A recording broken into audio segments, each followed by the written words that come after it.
Bonjour Gilbert. Bonjour Karine. Et donc voilà notre premier numéro. Et dans l'édition de ce nouveau Journalp, une avalanche de ministres sur la Savoie, de nombreuses manifestations, les assises du journalisme à Tours où nous étions, et nous finirons par notre rencontre avec le maire de Barbera. Et dans notre rubrique Vie locale, les pépiniéristes de Détrier. Installés à Détrier, bien sûr, ils sont amoureux des arbres fruitiers, ils nous expliquent leur activité et leurs craintes. On est à la pépinière La Devinière. On cultive ici des arbres fruitiers en racines nues, des variétés anciennes, en bio. C'est la 5e année qu'on est sur ce terrain, on est en GAEC avec le collègue Anthony. Dans la clôture, il y a 7000 m². Tout n'est pas cultivable parce que on est en bord de Breda, il y a des haies un peu partout, ce qui est très chouette pour à la fois la biodiversité et maintenir un climat humide même en été. Nous sur ce terrain, on s'y plaît énormément parce qu'il est très propice à la pousse des arbres fruitiers. On a des fruitiers qui sortent de là qui sont très costauds. On bénéficie du microclimat du Breda, du fait qu'on soit un petit peu dans un trou, les hivers sont plus froids, le printemps arrive plus tard. Il y a plein d'avantages à ce terrain-là. C'est-à-dire on fait des espèces fruitières qui sont connues, comme pommiers, poiriers, pruniers, cerisiers, pêchers, abricotiers, des cognaciers, des figuiers, des un peu moins connus comme des nachis, des biricocolos qui sont des fruits très bons qui poussent aussi ici. La filière pépinière, elle a connu un fort déclin ces 50 dernières années et là ça fait une dizaine d'années qu'il y a des petites pépinières qui réouvrent un peu sur le modèle comme on fait ici. Quand on a appris qu'il y avait ce projet du Lyon-Turin qui risquait de nous faire exproprier la pépinière, on a cherché à se renseigner. Vu que quand on cherche des réponses, personne ne nous en donne, on se dit qu'on va continuer à faire ça. C'était la 39e édition du Salon Prime Vert à Lyon. Retour en images avec les participants et les organisateurs. Vendredi 21 mars, les exposants du Salon Prime Vert terminent leur installation.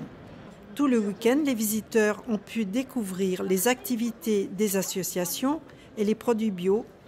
Anaïs Alloy, la directrice du salon, nous a présenté cette initiative qui se déroule chaque année à Lyon.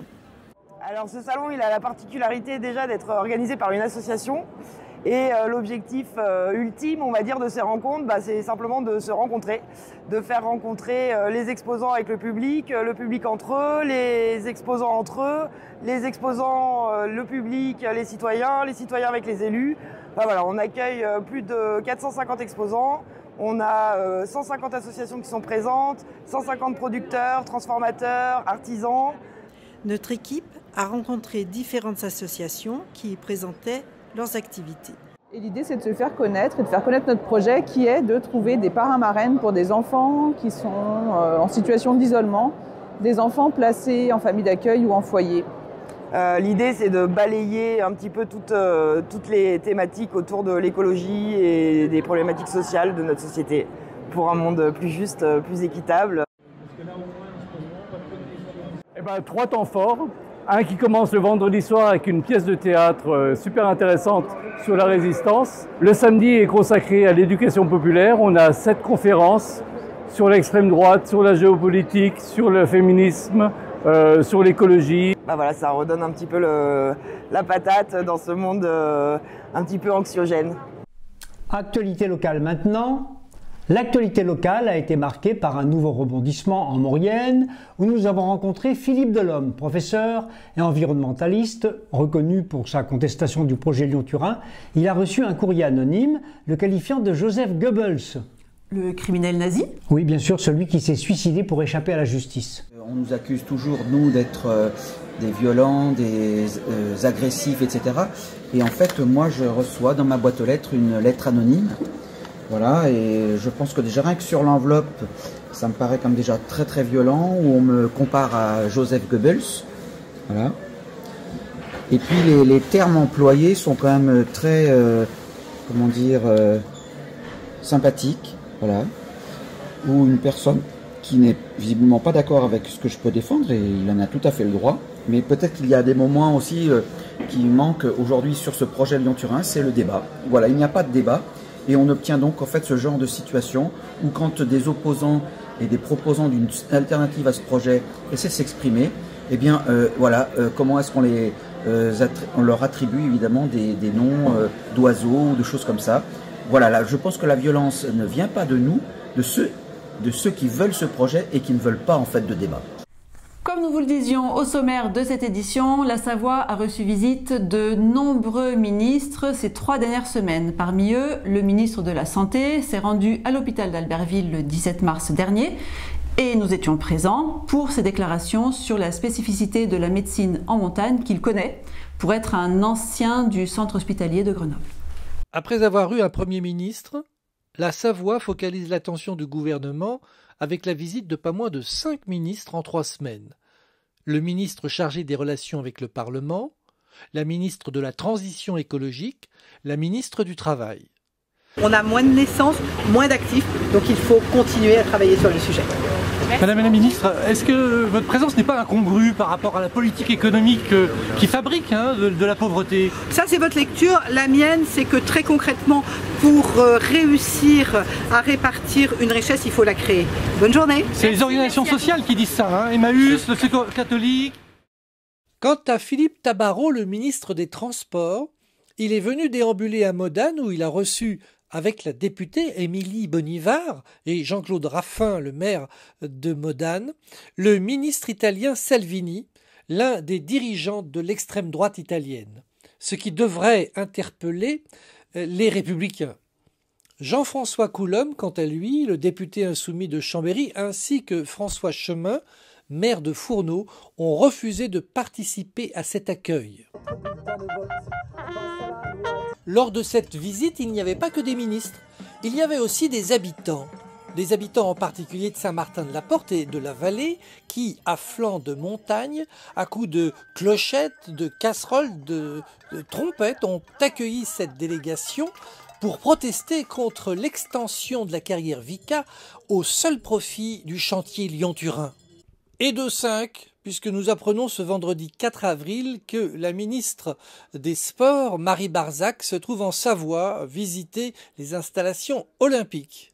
Nous ne sommes pas en mesure à cette heure de tirer les conclusions d'un tel engouement pour le département, objet d'une attention soutenue de l'élite parisienne.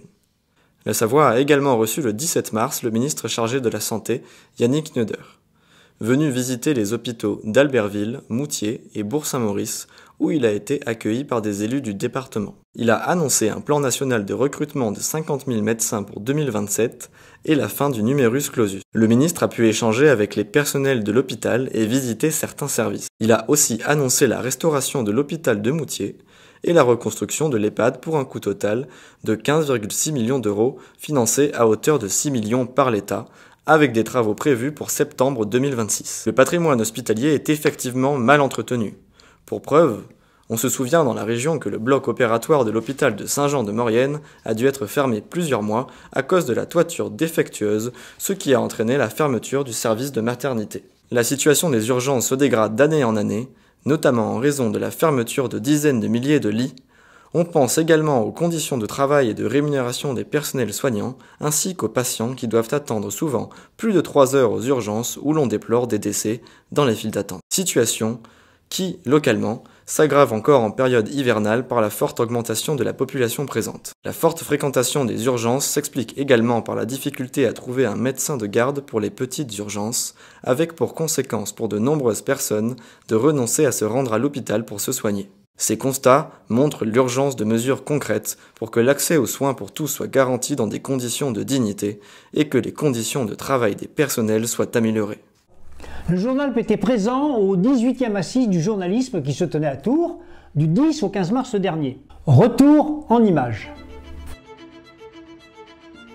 Les assises du journalisme se déroulent chaque année à Tours et sont l'occasion pour les professionnels de se rencontrer et pour les étudiants en journalisme d'entrer en contact avec leurs aînés.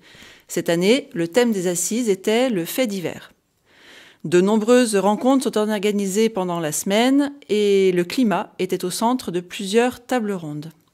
Sur la façon dont l'information est traitée, ils reviennent dessus en disant on n'en parle pas vraiment assez, à 55%, ou alors à 43% on dramatise les effets intéressants, et à 69% on ne traite pas assez des solutions économiques ou des raisons d'espérer. Les assises du journalisme ont également intégré un atelier journaliste et lanceur d'alerte. Ariane Lavrieux a pu répondre aux questions sur le secret des sources, elle qui a été mise en garde à vue et suivie pour tenter d'identifier les personnes qui lui ont remis des informations démontrant l'implication de la France dans la fourniture de matériel ayant permis des assassinats ciblés en Égypte.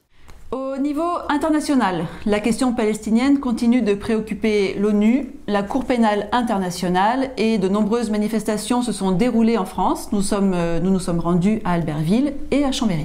La reprise des bombardements par l'armée israélienne à Gaza et au Liban préoccupe de plus en plus de personnes dans le monde.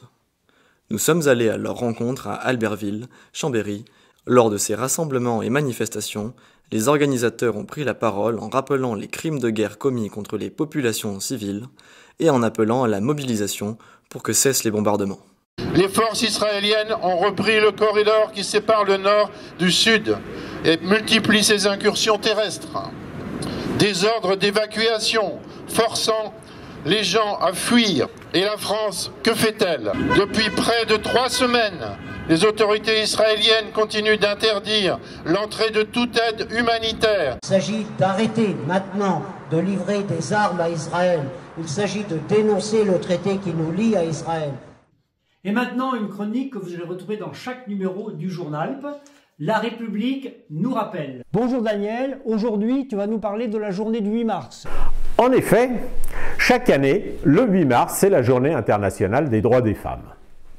Pour préparer cette chronique, je suis allé fureter sur Internet et suis tombé sur le site de l'Éducation nationale qui en donnait cette définition. Le 8 mars est une journée de sensibilisation et de mobilisation des élèves des collèges, des écoles, des lycées pour les droits des femmes et l'égalité entre les filles et les garçons. Une journée de sensibilisation. Étonnant d'utiliser ce mot alors que l'on parle des principes fondamentaux reconnus par la République. Les règles et les principes de la République définissent pourtant clairement les choses.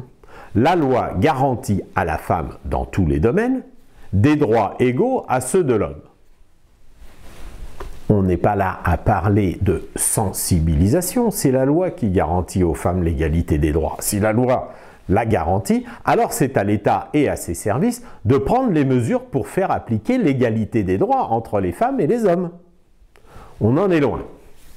Mais ce qui m'inquiète également, c'est que je n'ai pas trouvé mention de cette phrase sur la page de sensibilisation du ministère. Mais pas non plus dans les publications des organisations politiques ou syndicales. Les CRS, eux, pensent peut-être avoir compris cette question d'égalité en réservant aux manifestantes du 8 mars le même sort qu'aux hommes avec leur matraque. Bon, ils ont oublié que c'est l'égalité des droits qu'ils doivent garantir. Sachons utiliser les règles de la République pour les faire respecter, y compris par celles et ceux qui ont été élus comme représentants. Nous vous proposons dans cette rubrique de revenir brièvement sur des événements marquants ces dernières semaines. Les habitants de Saint-Martin-la-Porte, en Maurienne, se sont rassemblés une nouvelle fois pour dénoncer les nuisances dont ils sont victimes, les ouvertures de carrières et le trafic de poids lourds incessant. Du 27 au 29 mars, de nombreuses personnes se sont réunies à Grenoble contre l'extension du site ST Micro en Grésivaudan. Qui lutte en fait contre l'agrandissement de 2 usines de microélectronique ST. Les entreprises de la microélectronique, elles étaient vraiment systémiques et qu'elles touchaient plein d'aspects. Donc que ce soit la consommation déraisonnable d'eau potable, que ce soit la pollution de l'eau, mais aussi la consommation des terres agricoles, le militarisme, l'extractivisme, etc. Et donc c'est pour ça qu'on a fait un grand appel à plein de collectifs pour venir nous rejoindre. Les habitants de Modane ont pu participer à une projection de film sur la question de la desserte ferroviaire de Modane dans les années à venir. Donc avec un pic donc dans les années 30 et puis après cette baisse donc 1930-1950. De nombreuses manifestations ont eu lieu dans nos départements, notamment le 22 mars contre le racisme et la montée de l'extrême droite. Les femmes voilées sont particulièrement visées. Elles sont exclues du monde du travail, du sport, de l'éducation. On leur refuse le droit de disposer de leur propre corps. On veut les faire disparaître de l'espace public, exactement comme d'autres minorités ont été ciblées dans l'histoire. Est-ce que quand il n'y aura plus de femmes voilées dans la rue, l'école ira mieux, l'hôpital ira-t-il mieux? Je vous pose la question. Le sentiment de submersion, c'est du pur fantasme. On est 68 millions dans ce pays aujourd'hui. Et le solde positif des gens qui restent, c'est 180 000. Nous devons utiliser notre arme la plus puissante, le vote. Assez de fatalisme, assez de résignation. L'intersyndicale CGT, FO, UNSA, FSU de la fonction publique manifestait à Chambéry ce jeudi 3 avril. Si nous sommes rassemblés aujourd'hui, c'est parce que nous refusons le déclin social que le gouvernement et le patronat veulent nous imposer. Aujourd'hui, les organisations syndicales CGT, FO, FSU, UNSA et Solidaires sont unies pour défendre nos services publics, exiger des salaires dignes et obtenir l'abrogation de la réforme des retraites.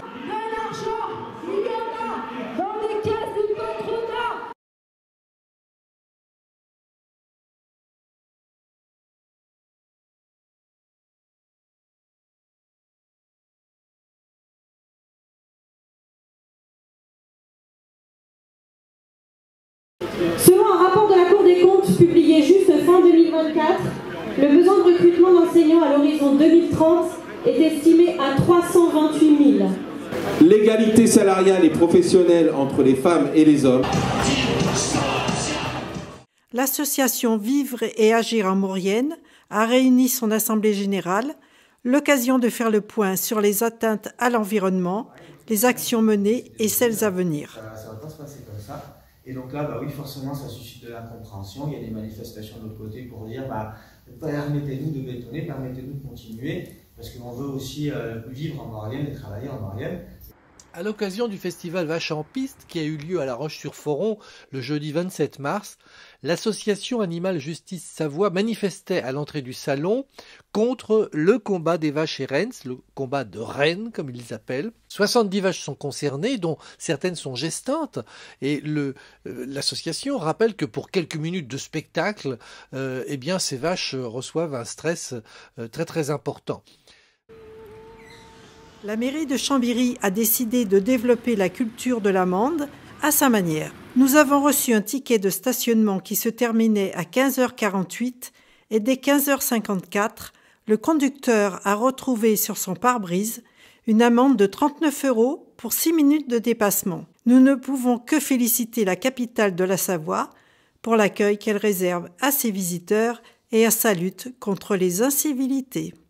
Dans chaque Journalp, nous rencontrons des salles de cinéma indépendantes, des libraires ou encore des lieux d'exposition. Pour ce premier coup de cœur, nous avons rencontré Guillaume du cinéma de Pontcharrat Jean Renoir. Mon coup de cœur ici au cinéma, c'est le film de Clémence Davigo qui s'appelle Les Oubliés de la Belle Étoile. Les Oubliés de la Belle Étoile, c'est donc un documentaire qui est le récit d'anciens pensionnaires d'un centre de redressement qui était basé à Mercury près d'Albertville. Un centre de redressement tenu par un abbé. Et 60 ans après, en fait, il nous révèle tous les sévices qu'ils ont subis pendant leurs années de pensionnat. Et je dois vous dire que ça m'a complètement bouleversé parce que j'avais enfoui dans ma mémoire le centre de Mercury chez l'abbé Garin parce que c'était tellement atroce ce qu'on a vécu, ce que j'ai vécu. Et avec les curés, à mon arrivée, par exemple, il y avait un père qui me prenait sur ses genoux et qui a commencé à me parler de sexualité. Un autre père qui est toujours vivant, qui lui, pendant les vacances, c'était les viols, les attouchements et les viols. Ils n'avaient jamais raconté auparavant ce qu'ils ont traversé, comment ils ont été battus. C'est un récit qui est édifiant. Il est vrai que le film sort en pleine actualité, on parle beaucoup de Bétarame. La semaine dernière aussi, en Haute-Savoie, il y a Notre-Dame-des-Neiges. Il y a un dossier qui est sorti. On voit que Bétarame n'était pas un cas isolé. Et ce fut un échange plein d'humanité. Toute la salle est restée pendant toute l'heure qui s'est déroulée après la séance. Et ça a été un moment très très fort. Beaucoup d'entre vous ont reçu des messages d'alerte dans le bassin chambérien concernant la qualité de l'eau potable. Nous sommes allés à la rencontre du maire de Barbera qui a répondu à nos questions et nous a parlé des capteurs pour mesurer la qualité de l'air. Arthur Boisneveu, on vous rencontre dans votre mairie. Bonjour. Bonjour. Vous êtes le maire de Barbera, qui est une commune de 5000 habitants, qui jouxte Chambéry avec un très beau bois entre les deux, entre le bois de Buisson-Rond, enfin le parc de Buisson-Rond. Et puis vous êtes aussi délégué communautaire en charge des pistes cyclables. Tout à fait. Et on vient vous rencontrer et on vous remercie de nous recevoir pour un premier numéro de Le Journal, qui va être un média d'information en Savoie, un nouveau média. Et à cette occasion, on voulait vous poser une question qui est en train de préoccuper beaucoup les citoyens et les mobiliser autour de l'eau. Oui. Parce que vous avez malheureusement subi, Barbera, la commune de Barbera, mais aussi la Ravoire, en début mars, une pollution aux entérocoques. Et on vient vous voir un peu pour savoir d'abord qu'est-ce qui s'est passé. Qu'est-ce que vous avez fait par rapport à ça, par rapport à la population, parce que l'eau n'était pas consommable, et puis où on en est aujourd'hui? On a eu une alerte un vendredi après-midi, je crois que c'était le 7 mars, une alerte de l'ARS qui nous informait qu'il fallait qu'on restreigne la consommation d'eau potable. Moi je rappelle que la consommation d'eau potable c'est une compétence de Grand Chambéry. Donc pour toutes les questions techniques sur les pollutions dont on n'a pas encore toutes les réponses, c'est plutôt vers Grand Chambéry qu'il faut se tourner. En fait on a eu cette information de pollution à l'entérocoque, qui est une bactérie qui retournait les estomacs, on va dire, pour les personnes assez fragiles. Et donc du coup, on a dû très vite mettre en place une distribution d'eau potable. C'est d'eau en bouteille, c'est Grand Chambéry qui nous a fourni les bouteilles d'eau, et puis voilà, informer les habitants. Comment ils ont réagi à peu près, les retours que vous avez eus? D'abord très surpris les habitants qu'il y ait une problématique d'eau potable. En règle générale, l'eau potable est de très très bonne qualité, elle est souvent de meilleure qualité que l'eau en bouteille parce que normalement il n'y a pas de microplastique dans l'eau du robinet, ce qui n'est pas le cas forcément des eaux minérales. Et donc du coup les habitants étaient surpris mais ont plutôt bien apprécié la façon dont on a géré la crise. Et ça s'est résolu 72 heures plus tard, donc ça a été très intense. Mais là, ça va, je suis rassuré. Est-ce que justement, de la part des services techniques de Grand Chambéry, vous savez d'où ça vient? Est-ce qu'ils ont cerné? Qu'est-ce qu'ils vous ont dit? Il y a eu des travaux dans le réservoir qui alimente la quasi-totalité de la commune. C'est peut-être à ce moment-là qu'il y a eu une pollution, mais pour l'instant, on n'arrive pas à trouver l'origine de cette pollution. Donc c'est extrêmement rare. D'habitude, c'est plutôt sur des sources qu'il y a des problématiques d'entérocoques, parce que c'est souvent lié à des vaches ou des ovins qui ont brouté juste au-dessus des sources. Là, c'est un réservoir qui est hermétique. Le pompage il se fait sur la plaine de Barbera, là où il y a les terrains de foot, et il n'y a pas de problématique au niveau du puits. Normalement il n'y a pas de problématique non plus au niveau du réservoir, donc on ne sait pas d'où vient la pollution. Mais c'est quelque chose qui commence à devenir récurrent un peu, hein, puisqu'en 2024 il y avait eu 2 prélèvements sur la commune de Chambéry, et puis en 2023 aussi, dans un article du Monde sur Rumilly-Ville-Teffal, ils avaient évoqué aussi des pollutions sur Grand Chambéry. Plus généralement, ça vous inquiète, ça, c'est cette nouvelle problématique-là, justement, qui est sûrement due à des causes industrielles ou agricoles, enfin on ne sait pas, mais en tout cas qui... En fait, c'est le monde capitaliste qui, depuis 60 ans, pollue la planète partout. En fait, des microplastiques, on en retrouve jusque maintenant au fond des lacs de haute montagne. Donc, en fait, l'homme, avec le développement industriel, le développement économique depuis les années 50, en fait, a bousillé la planète. Et aujourd'hui, on se rend compte que c'est même jusque dans les eaux qu'on boit au robinet. Donc, ça, oui, ça inquiète, bien sûr. Alors après, on peut mettre en place des mesures correctives, mais en fait, pour corriger ce que l'homme a mal fait ces 60 dernières années. Alors, on va évoquer l'air aussi, parce qu'on est dans la cluse de Chambéry, et puis dans toute la combe de Savoie. On a l'impression que l'air de la Savoie est un bon air. Il y a quand même beaucoup de journées où il y a de la pollution de l'air. Comme d'autres communes, Barbera est traversée par la VRU, la nationale 201, puis l'autoroute A43. Vous avez aussi le chemin de fer, puis vous avez aussi une départementale où il y a beaucoup de trafic, d'autant plus qu'il faut rappeler que depuis un plan de rénovation, le tunnel du Mont Blanc est fermé pendant 3 mois dans l'année. Du coup, Chambéry et sa Cluse et sa Combe prend tout le trafic routier. Qu'est-ce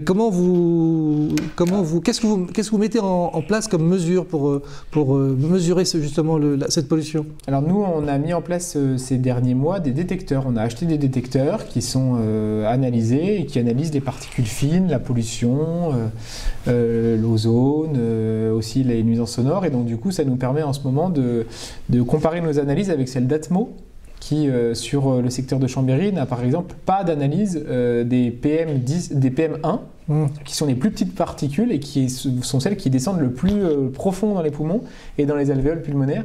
Et on est en train de sortir ces analyses. Alors, clairement, quand il y a un pic de PM10, il y a un pic de PM1 aussi. C'est assez cohérent, mais du coup, ça nous permet de voir qu'il y a des franchissements de seuils, soit des seuils européens, soit des seuils français, qui sont réguliers sur le mois de février, qui sont réguliers aussi sur le mois de mars. Et donc, du coup, ça va nous permettre d'approfondir ces analyses pour voir comment faire, parce qu'aujourd'hui, il y a beaucoup de modèles mathématiques dans le cadre des plans de prévention des nuisances, soit du bruit, soit de la pollution. Aujourd'hui, avec nos analyses de Barbera, on sera en capacité de pouvoir objectiver les polluants et les pollutions pour contraindre en fait les opérateurs qui s'occupent de ces grands axes, que ce soit l'État pour la voie rapide, que ce soit la SNCF pour la voie ferrée, de mettre en place des mesures correctives pour réduire les particules fines.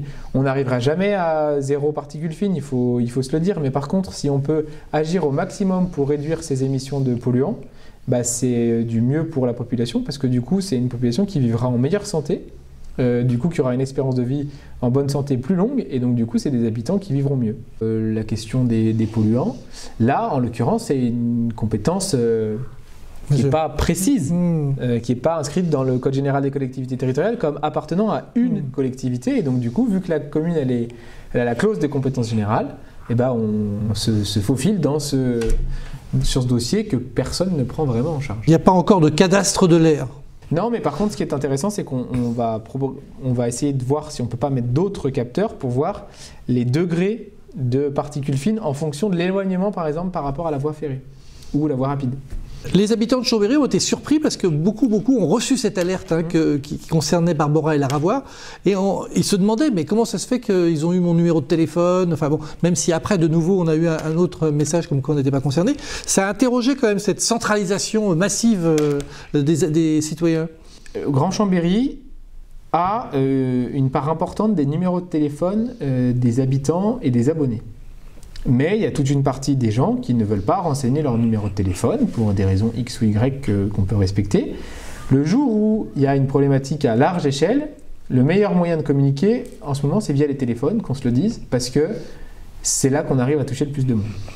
Et sauf que quand Grand Chambéry essaye et arrive à toucher entre 60 et 70% de la population barberasienne, c'est un téléphone dans le foyer qui reçoit l'alerte. Il suffit que la personne ne lise pas son SMS, que ses voisins ne viennent pas la voir, elle n'est pas au courant. Et donc du coup, moi, voyant que beaucoup de personnes n'étaient encore pas au courant et que malgré tout le travail qu'on avait fait d'appel aux personnes vulnérables, d'information aux parents d'élèves par mail, aux habitants des conseils de quartier, d'affichage dans les commerces et d'information, on s'est rendu compte, moi je me suis rendu compte qu'on n'arriverait pas à toucher tout le monde. Et moi j'ai pris la décision de demander à la préfecture d'envoyer ce FR Alert qui se base non pas sur vos numéros de téléphone parce que vous l'auriez enregistré quelque part, mais se base uniquement sur les téléphones qui ont borné sur une antenne relais. Alors le bornage, ça sert des fois à repérer les malfrats qui veulent s'enfuir, mais ça nous permet aussi d'informer à très grande échelle, en un temps record, la quasi-totalité de la population. Et en l'occurrence, dès l'instant où le SMS est arrivé, du FR Alert à Barbera, les gens ont convergé. On a aussi eu des centaines d'appels téléphoniques d'habitants effectivement de Chambéry, Sona et d'autres communes qui ne savaient pas pourquoi ils recevaient ce numéro de téléphone, ce SMS. Mais au moins, moi, je suis rassuré parce que les habitants de Barbera, personne n'a pu nous dire derrière qu'on ne les avait pas informés. Merci beaucoup, monsieur le maire. Merci à vous. Merci d'avoir suivi cette première édition du Journalp. Pour soutenir cette information indépendante et locale, partagez ce contenu, abonnez-vous. Et nous vous donnons rendez-vous dès le 27 avril pour le prochain numéro. Et n'oubliez pas que vous pouvez rejoindre l'équipe éditoriale du Journalp.